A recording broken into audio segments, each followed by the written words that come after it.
As I said, Mr. Pashel, like every human being, has good aspects, and he has some aspects here that we have seen that have been exposed that are very dark and are really evil.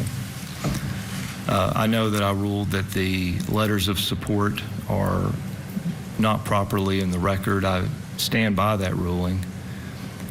But I am not surprised that Mr. Pashel will be able to convince friends, family, fellow citizens that he's a good guy, that he's an upstanding citizen.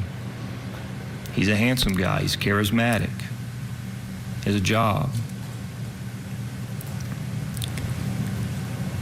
He's also very image conscious. I'm not surprised at all that he projects an image outwardly to the world that he is this type of person. What we have seen here and what has been exposed in this trial is that what is going on behind closed doors is much different than the image that Mr. Pashel projects out to the rest of the world.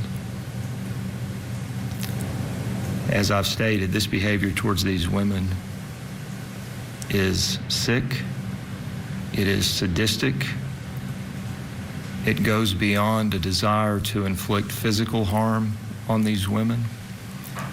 It speaks of a deep psychological issue, I think, that Mr. Pashel has a desire to inflict as much emotional damage to these women as possible.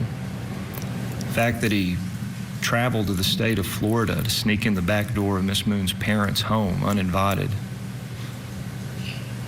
engaged in aggressive sexual behavior following that intrusion. I think the record shows here that Mr. Pashel is manipulative, that he thinks, hey, just let me talk my way out of this. He thinks he can do that. I'm deeply concerned that he, after being found guilty, while in custody, was attempting to have a third party go see Ms. Chapman, again, unsolicited, at her home, in direct contravention of any order that this court has given him regarding contacting the victim in this case. And not only that, he was willing to use his children as a pawn in this illicit scheme to try to convince Ms. Chapman to come in here and speak on his behalf. That's disgusting, and he should be disgusted by that behavior. This court is.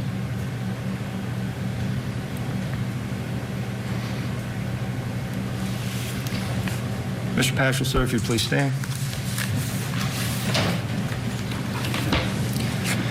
Jeffrey Ian Pashel in docket 116806, the jury having found you guilty in count 1 of aggravated kidnapping, a Class B felony. For the reasons stated, the court finds that the appropriate sentence in this case is 18 years to serve. You're a range 2 offender. This, of course, will be a 100% service rate.